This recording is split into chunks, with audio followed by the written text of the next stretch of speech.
Salut, on se retrouve aujourd'hui avec Clément à l'issue du tournoi, donc le WCQ de Nîmes qui était le 2 juin.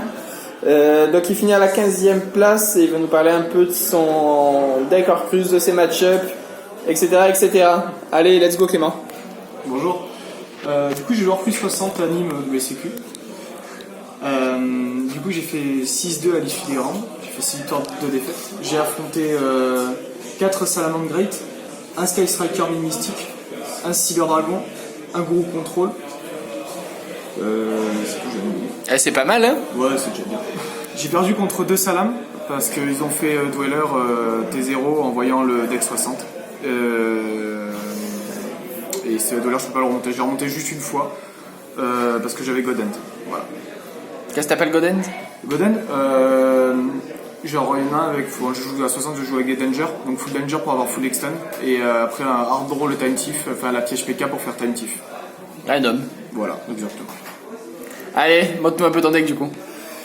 Alors dans mon gros kebab, du coup je joue 3 Orcrux hors de la harpe comme pour l'engine Orcrux, parce que c'est cool d'avoir en main en discard à sirène, ça permet de faire time tiff Red Hour first enfin dans la loupe en plus. 2 Orcrux Chevalier du Cauchemar, un Orcrux cymbale et une baguette. Là on est dans le classique. Il y en a beaucoup qui jouent à 2, moi je joue à 1, à 60 t'as pas trop envie de la draw. Et le reste après 2 pour pas la piocher. Voilà, c'est cool de l'avoir. Ensuite je joue l'Engine Connector. Donc 3 connecteurs Neospace avec un dauphin. J'ai gagné une partie au time, la seule partie que j'ai gagnée au time du tournoi contre Guru avec elle. Puis c'est bien, ça va forcer les end-traps, ça révèle la main, ça donne un très gros avantage, même juste le norme dauphin avec un extender, c'est super fort. Alors après je joue aussi des Farstar, du coup je joue une Sigu et une Candina Farstar. L'engine est vraiment cool, parce que quand on tombe en miroir et qu'il joue aussi avec, j'ai oublié le nom de la fusion, pas Shadow, Winda. Juste norme Candina, tuto Sigu, battle, tape sur Sigu, enfin tape et tu la passes et après tu passes et après tu combotes avec un extend et c'est fort. Je joue donc en PK, je joue une boots et une cape. Beaucoup discoloration parfait c'est 2 boots. Moi ça m'a pas dérangé d'en j'ai qu'une, à aucun moment j'ai vu la manque. Après on passe au danger, 3 Tsushi, 3 Jaka, 3 Nessie, un Danger en papillon. La base quoi, après vu qu'on va discard, on va essayer de faire la value. Discard Jackalope permet de spare un papillon qui permet aussi de faire Red Hour du coup en fin de tour. Les Nessie après faire de la value en main pour après au T2 ou alors pouvoir faire avoir de la main quand même, ou alors ne serait-ce que pouvoir hard draw des call by ou quoi que ce soit en les révélant tout simplement de la main pour tenter de draw une. Ensuite en termes de un trap, 3 fantasmés. C'est quand même super fort contre SS. Et puis ça fait un extend de plus. Ça permet de mulligan aussi les briques si jamais en main. H. Très fort contre Upstart, j'ai remarqué. Et après on a 3 effets de Veiler. Pour moi... Sont belles tes Veiler. Merci. D'Usa, hein. On se demandera où je les ai eu. Merci Fantasy Sphere. Veiler, c'est vraiment un MVP parce que même si t'en as 2 à 60, ça m'arrive d'en avoir 2 en main, mais quand même, ça m'est arrivé d'avoir 2 en main et de faire Veiler, call by Veiler, c'est pas one par turn, c'est juste trop fort. Voilà.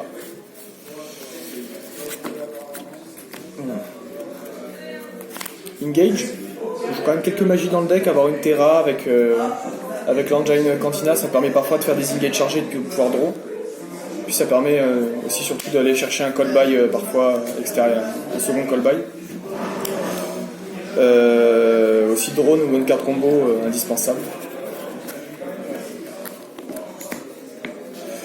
2 Terra, 2 scènes de lumière Farstar. Aussi en T0, en T2, en T1, c'est quand tu as déposé, ça va forcer l'adversaire à révéler ces cartes où elle est bloquée, genre la counter trap Salah, elle fait vraiment le café.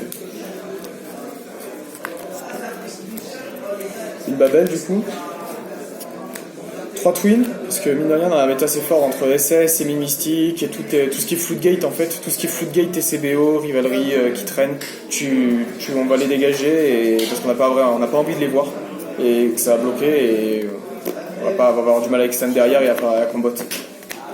Bon, 3 call by indispensable.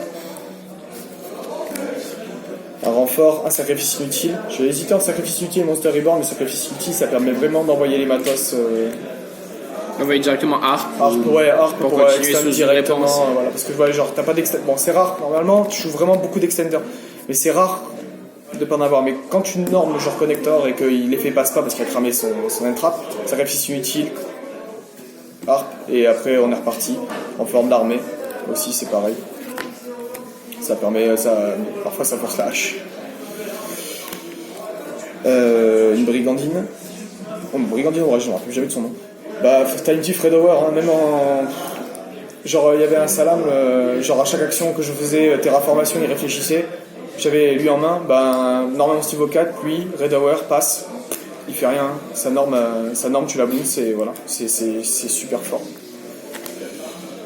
Deux Fogblade, bah, voilà, c'est fait.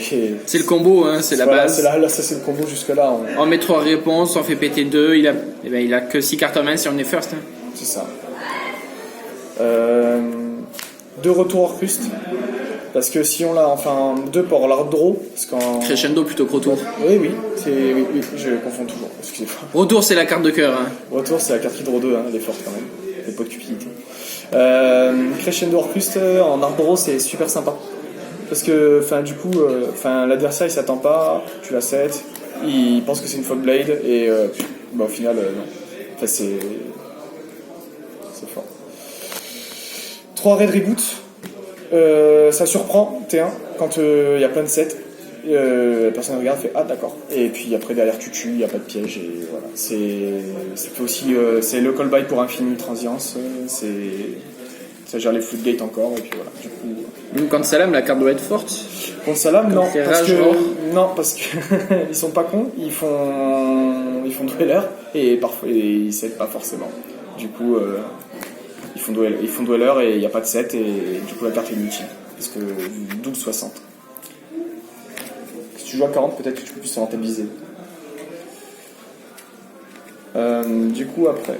Niveau extra du coup. Niveau extra, 3 Galatea Orcust. Elles sont jolies. Merci. On a prêté quelques-unes, je les ai pas toutes. Il y en a une que j'ai top au link et 2 autres. Alors pourquoi 3 pas 2? Pourquoi 3 pas 2? Parce que en cas de grind, quand tu vas passer, de toute façon tu vas en passer une pour le combo et la deuxième elle va arriver et c'est toujours bien d'avoir une troisième pour en cas de grind si la partie va s'éterniser, notamment face à SS où la partie s'éternise toujours, tu vas vraiment avoir le dessus tour, le premier tour. Ensuite, Alongi. C'est bien aussi contre SS notamment, contre aussi Colosse, tout ce qui n'est pas destructible. Ça va envoyer au cimetière. Ça fait partie de la base Orcus. Ça va recycler 2 aussi. Alors à noter, à préciser pour les gens, vous pouvez activer tous vos effets d'Orcust sans forcément résoudre le deuxième effet. Oui, c'est ça c'est le VP parce que voilà, même t'as pas de monstre lié, je veux quand même renvoyer 2, je renvoie 2. Je recycle 2, voilà. Quand on grind game, voilà, elle recycle 1, c'est bien, pas budget de 7, mais voilà, recycler 2, après tu peux repartir en combo avec déjà une arme qui est dans le cimetière pour space que t'as recyclé et tout. On a une Kagari aussi, Kagari ça fait avec le drone c'est une carte combo sans cramer ta norme. Du coup même s'il y en a un qui se prend une réponse, au bout d'un moment tu vas pouvoir norme et puis après repartir. Donc après on joue une licorne, une cerbère, un phénix et 2 sirènes. 2 sirènes pour le grind game aussi. Ça m'a été une fois utile, après peut-être à cut, je sais pas. Mais en tout cas ouais, phénix, cerbère et licorne, voilà. Licorne aussi peut-être à cut, j'en ai jamais eu besoin. Mais après c'était rassurant aussi, plus safe je pense de jouer un troisième Orcus pour pouvoir faire la sirène en cas de pépin, en cas de problème.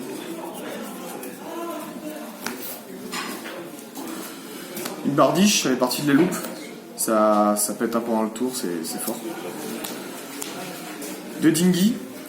Une carte nulle. Ah oui, très très très nul, tellement nul que les adversaires ils se coupent dessus, c'est incroyable. Non, en vrai c'est ce qui a permis ce qui permet au deck Orcus d'être si méta à ce point-là. Les effets sont très polyvalents, ça permet elle recycle toute seule, soit elle recycle toute seule avec les deux. Tu vas pouvoir toujours péter un. Si jamais vraiment c'est obligatoire, tu vas péter deux, enfin péter un et envoyer un. Mais sinon pète un, recycle un, pète un, recycle un. C'est un truc qui va se répéter et c'est sacrément fort. Time Thief, le fameux, le seul, l'unique. Il est super fort contre SS, il remonte roll au moment de l'activation. Contre Salam, il va cramer la norme. Contre tous les decks loopy-loop, il va cramer. Enfin voilà, c'est la norme passe. Voilà, hop, remonte au-dessus de l'extra deck. Et voilà. C'est juste trop fort. Il vole une carte aussi. Du coup, tu joues contre SS, tu vas draw 1 quasiment à chaque tour s'il te le gère pas. Il va forcer à le gérer lui et du coup, peut-être pas d'autres cartes que tu as sur le terrain. Et pour finir, Borel sort parce que voilà, c'est bien de tuer parfois aussi. Il y a marqué you win the game sur la carte. Il y a marqué tape très fort et tu tues instant. Donc l'extra c'est fini au niveau du side. Est-ce que quand tu as construit ton side, t'avais un peu métacall entre guillemets en disant j'ai peur de tel deck, il va y avoir beaucoup de tel deck? Non, ça je suis peut-être que je devrais, mais je l'ai jamais fait parce que je me suis dit j'ai vraiment envie d'être polyvalent parce qu'on n'est pas à l'abri de surprise. Par exemple, Mine Mystique SS, en vrai, après je me base. C'est pas vraiment une surprise, c'est une bonne carte. C'est une bonne carte, je suis d'accord, mais les deux, je pensais pas que ça combotait si bien. Du coup, j'ai été content quand même de métacall un peu tout, de pouvoir un peu essayer d'être le plus polyvalent possible au niveau de mon side. Donc c'est pour ça que j'ai rentré par exemple 3 Dino Lutters. Enfin, c'est en carte de seconde, c'est très fort, ça permet de gérer les floodgates, ça permet, voilà, ça fout une pression incroyable, mine de rien, sur le board, parce que t'as un pet une à tout instant en fait. Et puis c'est une spell, c'est un extender voilà, au pire. Aussi, au pire des cas, c'est un extender. 3 lances CA pour le miroir pour Thunder et aussi pour quand tu go first pour pas prendre Evenly, parce que c'est quand même une bonne carte Battle Fun Battle, Evenly lance CA, voilà. Ne pas oublier la Battle Phase 2 après la Battle Phase 2 après ouais voilà, Evenly, ça permet une Battle Phase 2, c'est écrit en tout petit en bas à droite. 3 Graal. Alors je pensais notamment par rapport à Dweller. La petite dédicace quand même à Florent Fajardo pour les Graal. Florent Fajardo il a une giga bonne idée pour les Graal, hein. C'est incroyablement fort. Par contre, quand l'adversaire il chaîne par Fantimage, t'es pas content, mais voilà. Sinon, à part ça, c'est quand même une sacrée bonne carte. Ça coupe des plays, ça fait une transition 7. Certes, ça ne parle pas en tour d'adversaire, mais ça va bloquer des actions pendant la stand-by. 3 Typhoon. Ah, t'avais vraiment peur de carte, toi. J'avais. Mine Mystique, c'est pas ton pote, apparemment. J'ai un pote qui le joue en local, c'était assez chiant, j'arrivais jamais à le passer. Du coup, j'ai préféré assurer les arrières.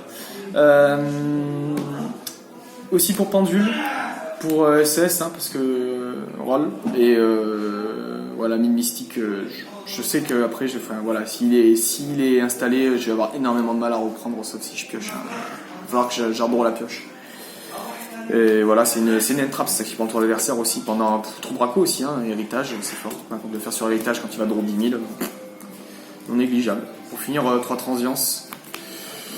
C'est vrai que je joue la piège PK qui peut s'activer le tour 1 si t'as pas de piège dans le cimetière. C'est vrai que je joue beaucoup de pièges, mine de rien. Parce que 3 Red Reboot main deck, 3 Typhoon, 3 Event, 3 Infini. Après, le fait que tu joues à 60, ça m'a jamais dérangé parce que normalement, si t'arrives à gérer ça, t'as pas besoin de Time Thief. Si t'arrives à bien placer ton Typhoon, ton Red Reboot ou ta transverse.